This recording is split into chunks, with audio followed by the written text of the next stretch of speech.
Public CEO Report is a podcast that provides insights about the public sector and public policy for the benefit of decision makers and leaders powering our communities. I'm your host, Ryder Todd Smith, and today we're joined by Paul Sanftner. He is the Public Information Officer for the City of San Leandro. Paul, welcome to the Public CEO Report. Thank you, Ryder. It's always been a pleasure talking to you via phone, Zoom meetings, anywhere, everywhere, conferences. I appreciate your time with me, and I believe San Leandro. We're doing great work with some of your experienced professionals in the past. So thank you. Yeah, absolutely. It's always been fun working with you guys too. San Leandro is a great little city. It's a pleasure to work in the Bay Area, get to work with your community there from time to time. So, but let's talk more about you, right? Let's talk more about you and about this initiative you have going on. So first, a little bit of context for our listeners and watchers. Tell me a little bit about where San Leandro is and what your role is at the city. San Leandro is located in the East Bay of the San Francisco Bay Area. So you have San Francisco to the west, you have Oakland to the east, and San Leandro is a border city of the city of Oakland. San Leandro is about 90,000 residents, very diverse. Years ago, it was just basically one culture. Now, multicultural in regards to English. And then we have Spanish. We have also a large Chinese-speaking population, mainly Cantonese. And then we have many other countries represented on the Asian side, as well as Latin America. So it's a diverse city with a lot of food options, entertainments here. We have a BART station, actually two BART stations, and an innovation hub on the west side of the city. So we're moving. We're grateful for the diversity. We're grateful for the fact that we have good weather here. And it's been a joy serving as the public information officer. I started in communications here in San Leandro 5.5 years ago. So during COVID, my hire date was delayed because the week that I was finishing my process, COVID hit.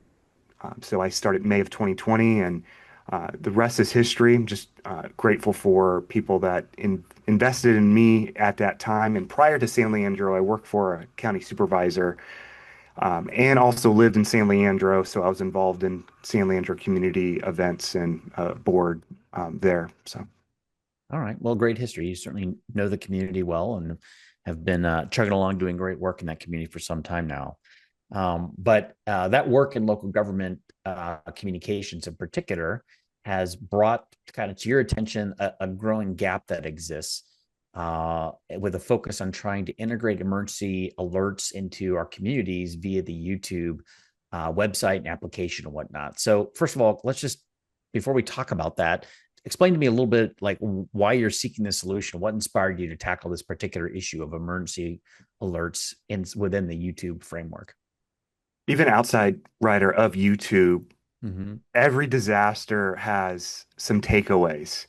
FEMA does their best in responding to disasters, but really it's the local government, city, county, municipality to respond to the initial disaster. And this concept that I'm about to lay out is not just for San Leandro of 90,000 residents. It's for a community, in Southern California, Oregon, Wyoming that has maybe 2,000 residents in their municipality. What happens that I've observed, and I've only been in government for I don't know, for like 14 years, roughly something like that. I need to count. So I have not been involved in understanding government on the emergency side for too long. But what happens is there's always a takeaway from a disaster response from the local government. And I believe this tool is going to be free and be a help to that local government of 2,000 residents, as well as the city of Los Angeles that has millions of people. I'm passionate about every available emergency communication tool out there for the local government. And if we can partner with YouTube, Google, to make this world even more safe, potentially leading up to a disaster, then I feel like my calling in life has been not complete, but very fulfilled in my current role. Yeah. So I guess the specific area we're trying to tackle, though, is this idea of emergency broadcasting Mhm. and trying to reach people where they are. And we've seen examples of, say, Nextdoor offering an ability to do Mhm. an emergency broadcast message, or there's been alert capabilities inside Facebook to try to reach a particular audience and prioritize postings from a public agency that qualify to use that tool. And then, of course, cities also have their existing reverse 911 systems and whatnot, like 21, I think 21 bridge strategies Mhm. or Nixle or things like that. So I guess my question would be, um, or in the evolution though of kind of society, we are spending less and less time on traditional television. And Mhm. historically, I think, well, I certainly grew up in an era where they would come online with a giant burp, burp, burp sound, Mhm. and they'd just flash some message across the bottom of the screen, broadcasting an alert. And in communities where we're more and more cutting wires, I suspect we're not seeing those alerts anymore.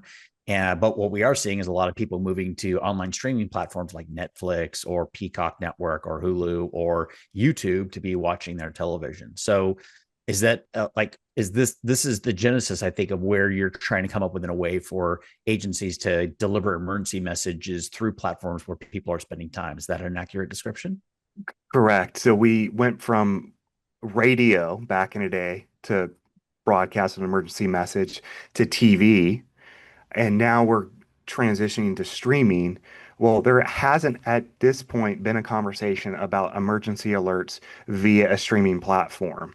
And YouTube is the second largest search engine in the world, and it's YouTube's watched by millions and millions of people.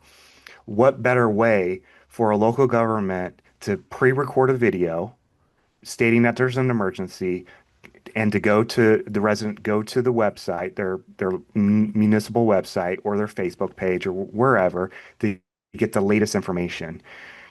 You have that in the queue. If when an emergency is about to happen, you submit that through the appropriate channel of YouTube, and it goes to every YouTube device or enabled device. And yes, the resident would have to be on YouTube watching the video for that video to interrupt their cat video or their cooking video. But it would be a great free option. And then in addition to that, you do the text messaging and the emails and the reverse 911 calls.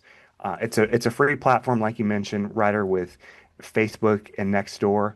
This is just another way to have allow local government some authority in emergency communications. And we're asking that YouTube allow local governments to broadcast these videos for free. Back in January 2023, I experimented this, and folks can go to the San Leandro YouTube channel to watch the video, or go to our website where I actually have the sign-on letter. But in a nutshell, we were facing a rainstorm. We activated the EOC Emergency Operations Center. Everyone was there, hands full. Yeah, excuse me. Let me All pause. hands on deck, so to Oh, speak. yes. There was all hands on deck with public safety, with public works, finance was there. And I decided to try out this method of recording a video. And at the time, we had a great city news broadcaster and one of our lieutenants record this, I think, 45-second video. And I turned that video around in no time, uploaded it to YouTube, and pushed it out through Google Ads. And within 12 hours, we had 26,000 views. Mm-hmm. The lieutenant at the time told me after that he was receiving text messages from friends and family that just watched the video and were excited to see him on the video. And to me, I step back and I go, wow, this effort worked. Let's see if we can ask YouTube to replicate this exact same situation for local governments throughout the country, actually throughout the world. And Ryder, I had to pay $2,000 for that video. Mm-hmm. And it was well worth it because it got the message out. And I believe residents, although there was anxiety during the time, they knew their local government was on it. And seeing the background of people working away in the EOC, I think it showed some calm and some confidence in the community that City Hall was taking care of them and responding to the emergency. Yeah. So a lot to unpack there from that particular anecdote and story. First thing I'll just interject is a core communications axiom that I operate on when I talk with our clients about comms, which is content times distribution equals impact, right? So you could have the best bit of content for that moment, which would have been a 45-second video of your police officer discussing the risks and providing some calm advice to the community on how to prepare for the upcoming rain event. But if it was only seen by 20 people, you wouldn't have much of an impact. So, in part, that anecdote is focused on the distribution side of the question of how do I make sure lots of people see this video? And in your case, San Leandro had to drop $2,000 on Mhm. Google advertising, which I assume was really in the form of YouTube advertising with Yes, pre-roll sir. ads or something like that that was running on YouTube. Is that Hmm. correct? Correct, correct. So the video interrupted someone's video, whatever they were watching, cat video, cooking, sports, anything. It interrupted them, and and we saw great success in this experiment. Yeah. So, Lord knows I've run similar outreach efforts for our clients as well, because you're able to geo target to a particular footprint, right? So, Mhm. were you able to geo focus by zip code or by city name? How By close? city. How tight? Okay, so at the city level, so you were able to focus $2,000 on trying to reach every resident who happened to be using YouTube at that time. Which over the course of the day, I'm sure there's a very high percentage of residents that end up on some YouTube platform at some point. I'm curious, the how many residents are in San Leandro? 90,000, and it Yeah. reached 26,000. Yeah. So, I think for the audience listening, right, something to take away from that is you spend $2,000 to reach roughly 25% of your total audience that you want to address, recognizing too, there's a whole chunk who don't even use YouTube, or there's also a chunk that, are uh, on the younger side as well who may not see that content as well. But nonetheless, that's a big number, right? It's a big reach. And to your point, you were getting, or your police officer was getting messages and notes. So the concept you're advancing here is really how do we create a scenario where YouTube and generally streaming platforms at large who don't have emergency broadcast alert features built in like traditional FCC licensed TV stations, and I presume that's kind of a function of a federal license to even be able to operate a TV station is to provide for the emergency broadcast network. How do we integrate that same technology into our new modern era of streaming platforms where people are still looking at screens, but they're looking at screens that otherwise can't be addressed right now by emergency broadcasting systems, right? That's the fundamental challenge we're facing. Yes, sir. Yeah. So, what have you said you've done this experiment and you've been trying to work on this issue? Let's just talk through some of the logistics on that, just so for the benefit of our audience. Um, is this are you proposing that there be some sort of vetting process that essentially requires some authorization and vetting by YouTube to enable public agencies to be able to access like an EAS button that would be available, or what do you see as the logistics on that? You summarized it well. Given that we have Facebook and Nextdoor as examples of how those platforms vet local governments, we would just ask YouTube to do the same thing. So I'm not saying every local government has a YouTube channel, but the first step would be to create a YouTube channel, and then we would YouTube should then request if they want this EAS button to apply, just like we did as the city to apply for a government page on Facebook as well as Nextdoor. And it would go there, and YouTube could audit the usage of the EAS button. And I mean, I think it's a win-win for them, Mhm. because if residents start to understand, hey, if there's an emergency, maybe of course, my first source should be the city website, the county website, but also if my government is on it, I will see a video pop up on YouTube. So it's just, I guess we're not promoting YouTube. We're just promoting the fact that they have this video option that is instant during a disaster. And in a way, I think it's a win-win for them. And I would Mhm. just ask that they would partner. And I have been working behind the scenes on that. Well, let's talk a little bit about that work you've been engaged in at the risk of, because otherwise we could come back and mire ourselves down some additional logistics Mhm. around this. But I do think there's a fundamental point we'd all agree with, which uh, is, if we're going to provide access to the emergency broadcasting capability, we need to vet those who can actually use that feature, right? So from our Yes, sir. side, we know that would be an obligation on our part to make sure we do a good job Mhm. and limit who can actually use this service so we don't end up with accidental alerts or inappropriate alerts, right? Right. Uh, the what have you been up to though? I know on our so PublicCEO Report is part of PublicCEO.com, which is a widely regarded and well-read local government publication in the state of California, focused mostly on California. And we'd run a letter from you, kind of reaching out to the community at large, pushing on this issue. But what's been the effort so far to advance this concept and try to open up dialogue with YouTube on this issue? And Ryder, I just wanted to thank you for that publication. I learn what's going on in local government throughout California. And yeah, there's controversies throughout California, but as someone that's a PIO that uh, desires to improve my work performance and just overall the city's side of communications, when I read your newsletter, it is helpful on what to do and what not to do when it comes to communications, as well as what to do and what not to do as an executive in the public sector. Uh, I appreciate you also, Ryder, taking a leap of faith in this concept because I sent you the message that I would request an opinion piece and wrote out the document explaining the desire for a EAS button through YouTube. And from there, it caught wildfire. There's a city manager's unfiltered podcast with Joe Turner. Mm-hmm. He saw it and interviewed me.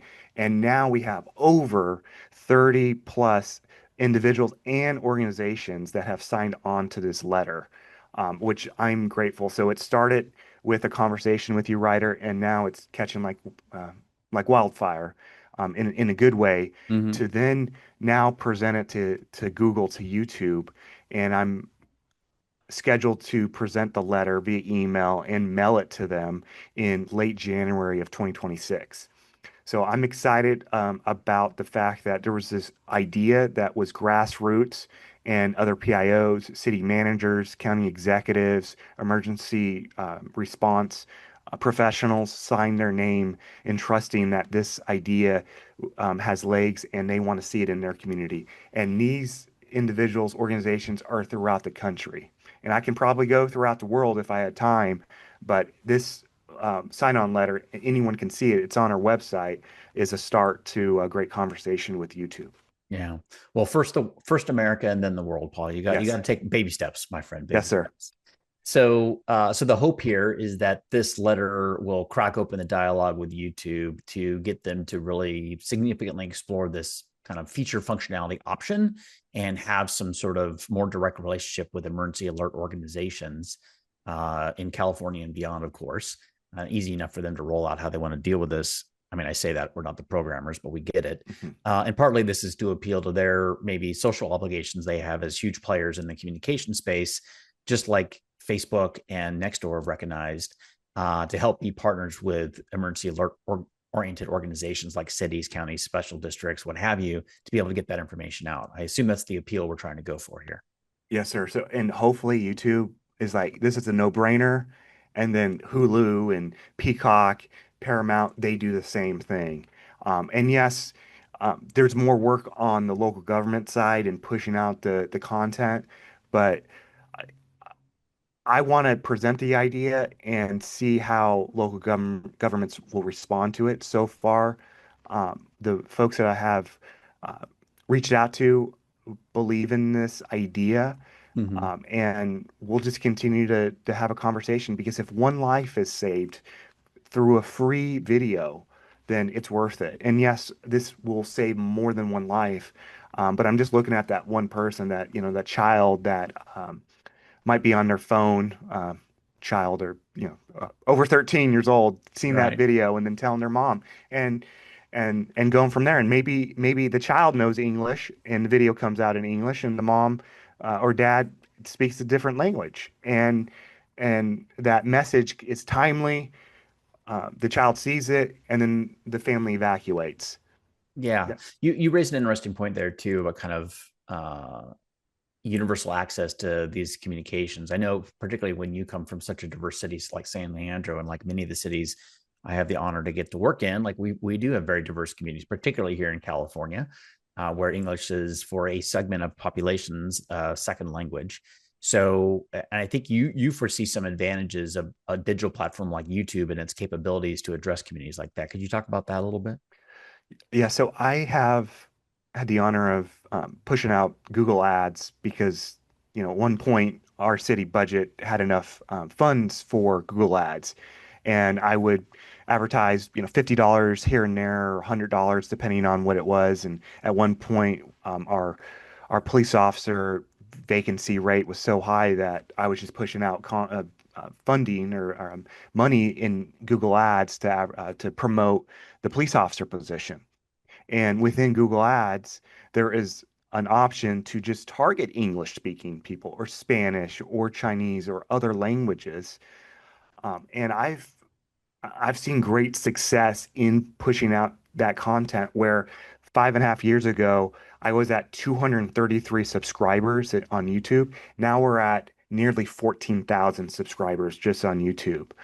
So people do pay attention to YouTube, and it's a no-brainer when it comes to reaching non-English language residents on a platform that people assume is only for English speaking. It's Yeah. it's multicultural, multilingual. Yeah, everybody watches YouTube. It's Yes. which is YouTube's preference. And I guess if Hmm. anybody from YouTube is listening, Paul did just effectively endorse advertising on YouTube as a platform. So he is an advocate for the platform and what it can do. I think the ask here is in emergency cases, is it really good optics to have it to be having to pay $2,000 to try to Yeah. reach your community with a crisis message, right? So Yes. which is it's a fair question to ask. And and hence we're having this conversation and this discussion. I am curious when your vision here is that if you use this emergency alert service, the message goes to everyone. They don't just have to be subscribed to your YouTube channel, right? Correct. The hope is if you're in the jurisdiction in San Francisco or San Leandro, Irvine, Orange, City of Orange, where else, like San Diego, the government of that municipality will geo-target the video to be only within the city limits or within the county if it's a county-wide disaster, or it could be Mm-hmm. a regional disaster too with an earthquake or a tornado. Yep. And then how do you kind of anticipate this working environment where power is lost, cell phone connectivity may drop, overload networks become overloaded, right? I mean, what are your thoughts around that and video-based communications like this? It's a good point. I think if cell phone towers are down, then no text messages, right, from the local government. So there are limitations. I am not naive, or I don't want to be misguided Mm-hmm. that this tool will always work. But I think if we continue to have the conversation and work through those limitations, we'll eventually get somewhere where 99.9% of the people in the area will be informed of the emergency. Yeah. Well, notably in the example you shared, you were getting a message out before the storm arrived, so you had warning. Obviously, if it's a huge earthquake and it takes out cell phone towers, like we're not going to be Yeah. able to concoct a video message in 45 seconds and get it shoved out the door during the earthquake. Like we will be in the rubble, but at that point trying to figure Yes. it out. But that doesn't mean it eliminates the option, right? It just means you ask for the option, and if you have the chance to preface warnings and get ahead of a tsunami warning or a storm watch event or a flooding risk because of storms or issues like that, then all the better. Or if you anticipate fire risk because a fire's erupted in Hmm. nearby open space and that's heading towards a major community, what can you do to get the information out? And Lord knows That, yeah. Malibu has seen this, or not Malibu, but well, yes, Malibu and a bunch of other places in California have seen their fair share of damage and destructions from events where we know emergency communications are a critical requirement for success in fulfilling our roles in the local government communication space. And also, Ryder, it keeps the conversation about emergency communications in the forefront. So we have this conversation about YouTube, and hopefully they say yes, and then other streaming platforms are good. But also, we're having conversations about what if it's the signals go down? What's the backup? So I think the cell phone companies or the phone companies, they also have a part to play in when their system goes down. How can they um, go to option B to keep communication alive? Yeah. I actually was just having a conversation about this because, the same thing that's driving this interest, which is the spread of the internet, the rise of YouTube, the demise of general cable broadcasting services. That underlying change in technology has changed how we communicate, right? The cable access channels are not what they used to be in the 80s. The revenues generated off utility taxes from cable franchise fees and whatnot are not what they used to be, or the state, intervened and took away those cable franchise fees to a great extent. So the world underneath our feet in the last 40 years has changed dramatically when it comes to some of these technologies. I note that because one of the things that's happening right now, and you're starting to see it roll out with mobile networks like T-Mobile, is they're going to satellite-based messaging, and you're now seeing, courtesy of Starlink and SpaceX, is the rise of the capability of messaging where you're using satellites from outer space to reach cell phone devices in people's hands. And I could just foresee a world where in the next 3 to 5 years, like space-based text messaging to communities will be kind of ubiquitous. Everybody will have a cell phone device that has the capability of communicating with satellites and getting messages. I don't know if you've given that much thought or have any thoughts in response to that statement, but it's something I'm hearing in the emergency communication circles and is certainly of interest to me as a communications person. I applaud all the efforts. Like if we can continue to provide internet-based access, um, then that's the goal. So it's the private sector and the public sector working together in addressing this challenge of disconnectivity. I so yeah, I applaud those efforts, and this is not a political statement. Like whoever wants to save the most lives, I will be on your team. Yeah. It's it's not a state issue. It's a nation issue as well as unfortunately we see so many disasters in other countries, and if we in America can help save lives in other countries, then I'm totally supportive of that. Hmm. Uh, Talk a little bit about, you kind of hinted at this, implications for attempting to mandate that private companies take this on. I mean, as I mentioned before, I suspect, I'm not an expert in the law in this area, I suspect that prior emergency broadcast systems on traditional television stations was driven by FCC licensing requirements. Hmm. To the best of my Correct. knowledge, I don't think YouTube is subject to FCC licensing unless through some of their programming they've embroiled themselves in FCC licensing. Do you see this as a government mandate? Are you seeing this more as just like a volunteership and collaborative effort on the part of YouTube, Alphabet Inc. owning YouTube? What are some of the risks you see around interjecting controls like this into private companies? Ryder, I believe in government, but I don't believe in so much government that it would constrain the private sector. I see this effort as a partnership and a way to work work and develop a relationship with the local government and this big tech company, YouTube, for the greater good of the community. And it's not just YouTube, it's the other streaming platforms too. I'm only kind of focused on YouTube because, of course, it's the largest streaming service Mm-hmm. at this point that's free. And it's so easy for anyone to advertise a video on YouTube via Google Ads. Of course, there's some training, but like The first time you advertise a video and you see those views and those clicks, you're excited. Like Yep. it's addicting. I want to advertise more. But I see this effort as a voluntary partnership. When the government gets involved and has to mandate the the people at the table on the private sector as well as the government, they're not too willing or thrilled to be going back and forth. But if you invite your neighbors over and you talk to them about a problem, um, and you're there to identify a solution, I think they're more apt to help you out instead of calling code enforcement on them. Right. Yeah. That's a very good local government analog for that discussion.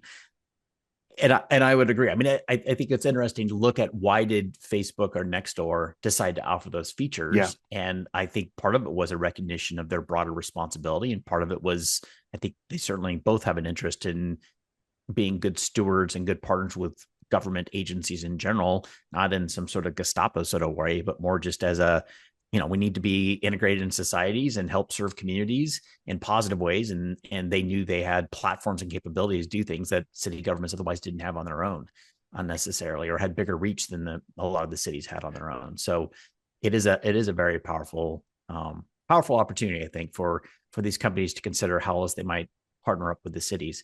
I'll go back. Do you have any additional thoughts about how verification, certification, or safeguards are put in place to make sure that only authorized personnel are actually getting access to these platforms and are trained to do it? Have you given much thought to the tactics on that, or is that something that comes after you are successful in cracking Yeah. open YouTube's conversation and getting them engaged in this topic? I think once YouTube is willing to have a conversation and then agree in concept, then we can lay out the logistics of vetting a local government. But if the process that Facebook and Nextdoor are using in vetting the local government or the just governments in general, you just take that same concept and you duplicate that. And yeah, there might be some additional disclaimers or attorneys involved on the YouTube side, but it's already there. And you make a good point, Ryder. Why did Facebook and Nextdoor do what they did in regards to the alert button on Facebook and emergency alert button on Nextdoor? Well, I I know they're moving forward with trying to be a good steward, good neighbor, but also it doesn't eliminate, but it decreases a lot of the rumors on their platforms about that current incident. Mm-hmm. So when you get ahead as a local government on messaging about a disaster, residents are going to feel a lot more comfortable, not with the situation, but the response by your city hall, your county government. Mm-hmm. Yeah, that's true. That's true. It is a helpful feature, Yeah. helpful feature of the platforms. Um, so, Paul, let's transition real quick too. I'm always a big fan, like most of local government, of getting down to brass tacks. And you've talked a lot about the success you've had with the video that you produced with the rain event that was coming to town, and the $2,000 you spent broadcasting on that. For some of our audience, it might just be helpful for them to have context of what that looks like. So, I'd actually like to for our audience on YouTube, you'll be able to see this. For the audience that's listening on podcast only, we'll provide some audio narrative. But I'd like you to go ahead and share your screen so you can walk through that ad that video you put together with your team, and then maybe some of the data points that came out of that, just to really show people what that would look like from a YouTube interface perspective. Does that make sense? Yes. All right, So yes. the So floor is yours, Paul. here's the video. I'm going to play it. The city is actively responding to the rainstorm, as you can see behind me. For the latest weather updates, please visit the city's social media pages, sign up for SLPD's Nixle updates, and frequently visit the city's homepage. Thank you, Michaela. On behalf of the San Leandro Police Department, we ask and urge residents to stay off the roadway if they can. Thank you. So Ryder, we have a 26-second video that we just saw, and for folks that heard it through podcast, you had Michaela, our city news broadcaster at the time, and then Lieutenant Brajas of the police department talk real briefly about the storm event and how residents could prepare for this incident. Behind them, as they're standing in the emergency operations center, is a city manager, fire department, finance, and they're just working a way to properly respond to this incident. I spent $2,000 pushing this video out. Within 12 hours, 26,000 views. Lieutenant Brajas was receiving text messages from friends and family a couple hours after I pushed the video out, stating that they just saw him on YouTube. So it's a win-win for the local government. We just want to duplicate this effort in every local government throughout the country, and just simply asking YouTube not to have to charge the local government during disasters to push out these PSA videos. Yeah, I think part of the message there is like we certainly have, we know advertising works on YouTube because that's why YouTube exists as a business. It's quite successful. And we know it reaches people. I know this, you know this now from your advertising campaign and from the work we've done with our various city clients running YouTube ad campaigns, typically not in emergency communication situations, but on other issues to educate and engage the public. And notably, I'll just point out that not only is it effective, in your particular case, for other non-emergency alerts, it's also pretty darn cheap, right? I mean, you were at 10 cents a view effectively in what that, if not even less, on that. Do you know how many unique individuals you actually reached with that 26,000 views? Because I assume some people saw it more than once. I don't, but a good majority of those are unique views, and I can get into the weeds on that. So in any event, it's like, it is cost effective, right? If you think about a mailer is going to be 50 plus cents to make it happen between printing and postage for an every door direct mailer, assuming it's just a simple postcard, 10 cents, less than 10 cents to deliver a message in somebody's screen with an actual video and 30 seconds of, or 26 seconds of attention grabbing content is particularly helpful and effective at communicating with residents. So, yes. As we kind of wrap up here, Paul, you had mentioned earlier at this stage, you haven't really gone to YouTube yet to push on this. You've been gathering up signatures and supporters from various associations and government agencies and emergency responders. Your plan is to take this to YouTube in January. I'm sure that some YouTube monitoring tools are out there that'll trigger on this very word of us discussing Google and YouTube. So somebody inside the government relations team at YouTube may otherwise become aware of this as well, and the kind of ask you're making. But that is the plan, right? Next step is to try to open up dialogue and see where you can get with YouTube, I should say, and in terms of advancing this concept and seeing how they respond. That is the next step, Ryder. I get this question from local government professionals before they sign their name. And it's a great question. Like, so Paul, have you reached out to Google already? And if so, what did they say? Around 2023, I did reach out to our government affairs person in Google. And at the time, it was a short response where sounds like a good idea, but it's just one additional thing that we need to do. And I understand that it's a for-profit company. They have an obligation to their shareholders, and it's private sector. Time is money for them. And I took away from that conversation appreciating just him being open, but I felt like I needed to develop more of an ask formally. So more of a grassroots effort. And that's when I reached out to you, Ryder, and you were gracious enough to move forward with the opinion piece in the PublicCEO newsletter, and as well as the other podcast. And then that generated nationwide response, where now I can go to Google and say, this is not just a Bay Area or state of California request. This is a national request. And here are the people that support this effort, and please consider this, because it's a win-win. It's not like we're not mandating you. I don't want to go down that path. If they say no, I'm still hopeful. I still will continue to advocate for it. But it breaks my heart. Like every week or every other week, there's a disaster, natural disaster or man-made disaster. And yes, this communication piece may not be able to, be helpful in all those situations. But if we have a conversation in the forefront about emergency communications.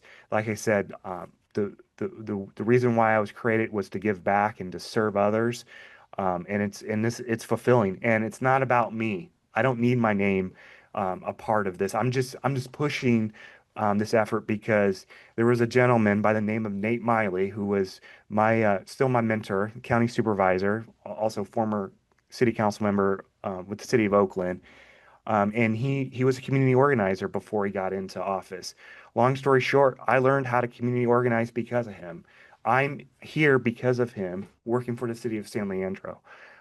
So yeah, I have some fire in this request, but it's organized, it's gentle, and I want to see if YouTube will pick it up, and Yep. and I hope and pray that they will. Yeah. No, fair enough. Fair enough.